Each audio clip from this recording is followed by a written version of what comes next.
Shalom Bapak Ibu, sahabat Galilea yang diberkati oleh Tuhan Yesus. Apa kabar hari ini? Jumpa lagi bersama saya dan istri yang terkasih di hari Sabtu 16 Desember 2023. Saya berharap dan berdoa Bapak Ibu semua dalam keadaan yang baik-baik saja. Amin. Sebelum berkegiatan di akhir pekan ini, mari kita datang kepada Tuhan. Kita mau membaca, dengar, dan merenungkan firman Tuhan. Mari kita berdoa. Bapa Surgawi, Bapa di dalam nama Tuhan Yesus, dikuduskanlah namamu, datanglah kerajaanmu, jadilah kehendakmu di bumi seperti di surga. Kami datang di hadapanmu, mengucap syukur buat kasih setia Tuhan yang sudah kami terima, di mana Engkau yang sudah menjaga dan menyertai, serta memelihara, memberkati istirahat tidur kami di sepanjang malam yang telah berlalu. Dan oleh karena kemurahan-Mu semata-mata, kami boleh bangun dengan tubuh yang sehat, kekuatan yang baru di hari ini, di hari Sabtu 16 Desember 2023. Kami akan berkegiatan, kiranya penyertaan, perlindungan Tuhan sempurna atas kami. Namun sebelumnya, kami akan baca, dengar, dan renungkan firman-Mu. Urapi kami, buka hati pikiran kami, urapi juga hamba-Mu yang tidak ada apa-apanya. Setiap kata kalimat yang keluar dari mulutku adalah kata kalimat penuh kuasa, penuh urapan. Setiap mereka yang mendengar diberkati, berakar, bertumbuh, dan berbuah di dalam Engkau. Kami diamkan seluruh suara hati kami, kecuali suara Tuhan kami mau dengar. Di dalam nama Tuhan Yesus, kami siap dibentuk, kami siap diberkati. Setiap kita yang siap dibentuk, diberkati, berkata amin. Bapak Ibu, kita akan membaca di 1 Samuel 22 ayat 1 sampai dengan ayat yang kelima. Istri saya akan membacakan bagi kita semua. 1 Samuel pasal 22 ayat 1 sampai 5. Daud di Gua Adulam. Lalu Daud pergi dari sana dan melarikan diri ke Gua Adulam. Ketika saudara-saudaranya dan seluruh keluarganya mendengar hal itu, pergilah mereka ke sana mendapatkan dia. Berhimpunlah juga kepadanya setiap orang yang dalam kesukaran, setiap orang yang dikejar-kejar tukang piutang, setiap orang yang sakit hati, maka ia menjadi pemimpin mereka. Bersama-sama dengan dia ada kira-kira 400 orang. Dari sana Daud pergi ke Mispa di Moab dan berkata kepada raja negeri Moab, "Izinkanlah ayahku dan ibuku tinggal padamu, sampai aku tahu apa yang dilakukan Allah kepadaku." Lalu diantarkannya mereka kepada raja negeri Moab, dan mereka tinggal bersama dia selama Daud ada di kubu gunung. Tetapi Gad nabi itu berkata kepada Daud, "Janganlah tinggal di kubu gunung itu. Pergilah dan pulanglah ke tanah Yehuda." Lalu pergilah Daud dan masuk ke hutan Keret. Nah, demikian di 1 Samuel pasal 22 ayat 1 sampai 5. Di ayat yang kedua dikatakan begini: "Berhimpunlah juga kepadanya setiap orang yang dalam kesukaran, setiap orang yang dikejar-kejar tukang piutang, setiap orang yang sakit hati." Maka ia, Daud menjadi pemimpin mereka. Bersama-sama dengan dia ada kira-kira 400 orang. Bapak Ibu, oleh karena tertekan, takut, dan sangat frustasi oleh karena diintimidasi oleh Saul yang tidak berhenti mengejar dan berniat untuk membunuhnya, Daud pun hidup dalam pelarian dari satu tempat ke tempat yang lain. Suatu ketika Daud melarikan diri ke Gua Adulam. Ya kan? Di ayat 1 dikatakan pada bacaan kita tadi, lalu Daud pergi dari sana dan melarikan diri ke Gua Adulam. Ya kan? Nah, kata Adulam memiliki arti tempat yang tertutup. Jadi Adulam itu artinya tempat yang tertutup. Di zaman dahulu, gua menjadi tempat persembunyian yang paling aman bagi orang-orang yang bermasalah. Orang yang dalam kesukaran, di sini tuliskan, Setiap orang yang dikejar-kejar tukang piutang, ya kan? Lalu setiap orang yang sakit hati, haleluya, ya. Di Gua Adulam inilah tempat berkumpul orang-orang yang merasa senasib, mereka yang sedang bermasalah, mereka yang sedang frustasi, dan mereka yang sedang mengalami luka-luka batin yang jumlahnya kira-kira 400 orang. Pertanyaannya adalah mengapa mereka memilih untuk bersembunyi di Gua Adulam ini? Ya, jawabannya karena letaknya yang berada di lereng bukit yang sangat terjal dan sulit dijangkau oleh siapapun, termasuk debt collector ya, yang akan menagih hutang gitu ya. Haleluya. Mungkin keadaan kita saat ini tidak jauh berbeda dengan orang-orang yang berada di Gua Adulam ini, Bapak Ibu. Kita merasa bahwa tidak ada lagi orang yang mau peduli dengan keadaan kita. Semua memandang kita dengan sebelah mata dan tidak lagi menganggap kita.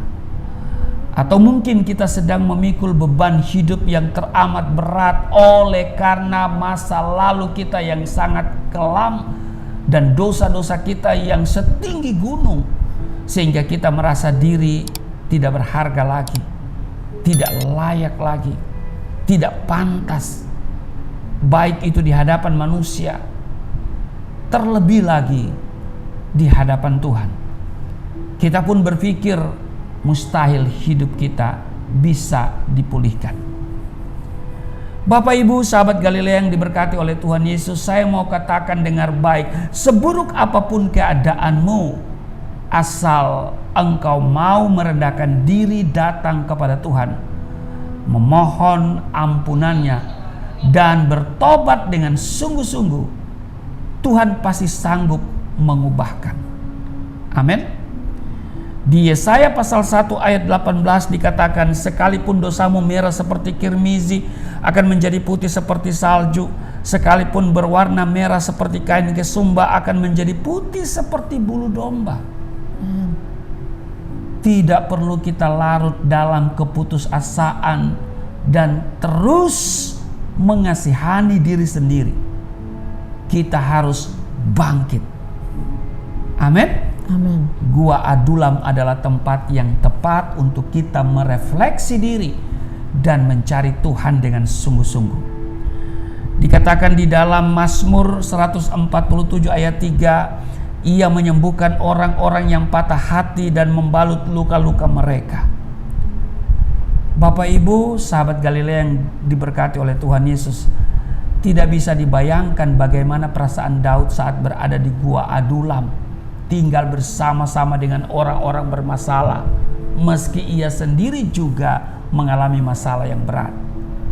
Namun Daud tidak komplain atau marah kepada Tuhan.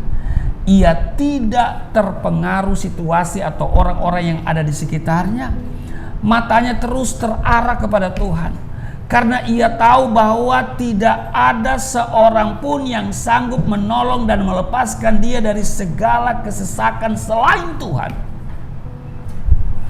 Di dalam Mazmur 57 ayat 2, kasihanilah aku ya Allah, kasihanilah aku, sebab kepadamulah jiwaku berlindung, dalam naungan sayapmu aku akan berlindung sampai berlalu penghancuran itu. Nah, Bapak Ibu, saat berada di Gua Adulam inilah Daud terus membangun imannya dengan membangun persekutuan dengan Tuhan sekalipun situasi tidak mendukung.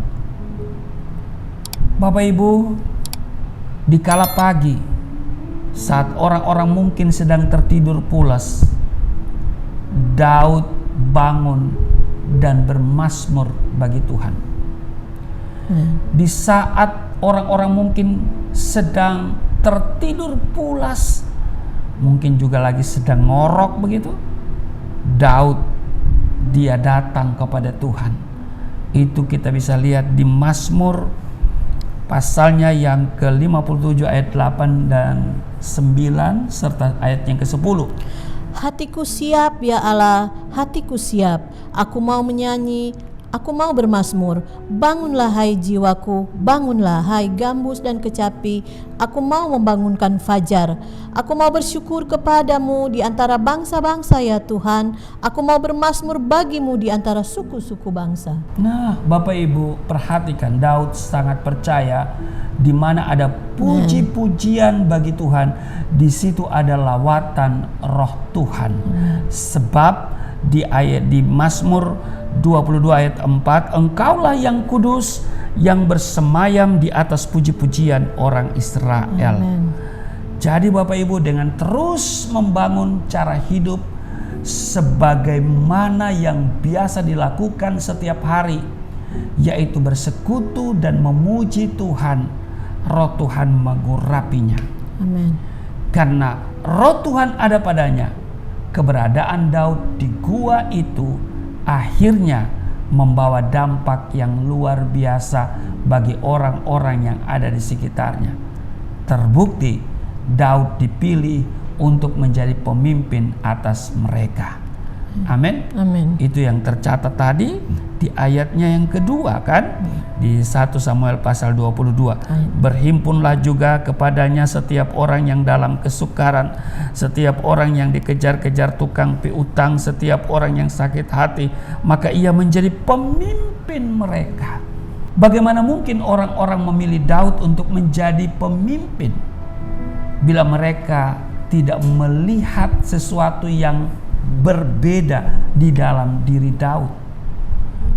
Daud dipercaya orang-orang di dalam gua itu menjadi pemimpin atas mereka karena telah terlebih dahulu menunjukkan keteladanan hidup. Amin. Saudara, hidup kita pasti akan berdampak bagi orang lain bila roh Tuhan bekerja di dalam kita. Amin. Amin. Itu adalah buah dari persekutuan yang karib dengan Tuhan setiap hari.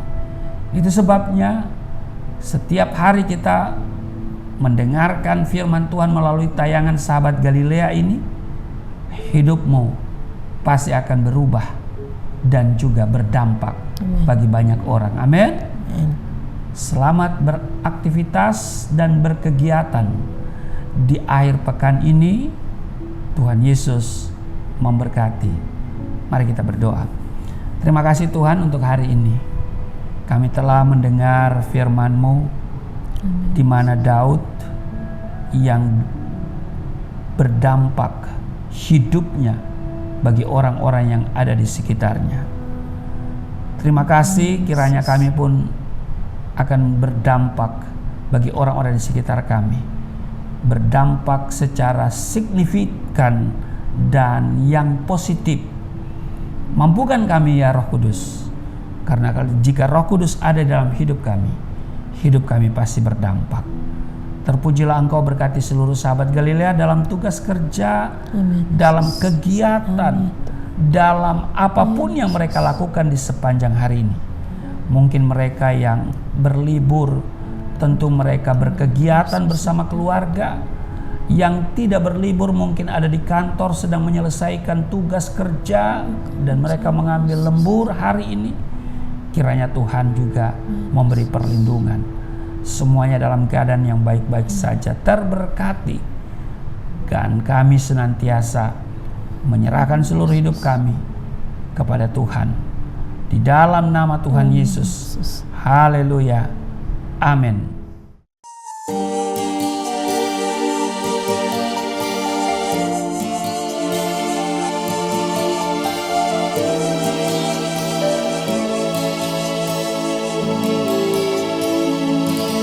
Bapa kami yang di surga, dimuliakanlah nama-Mu.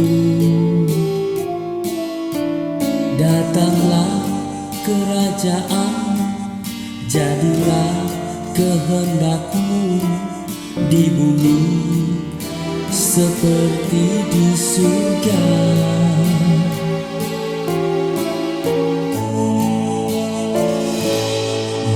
Berikanlah kepada kami makanan yang secukupnya. Ampunilah dosa kami seperti kami mengampuni orang yang bersalah pada kami.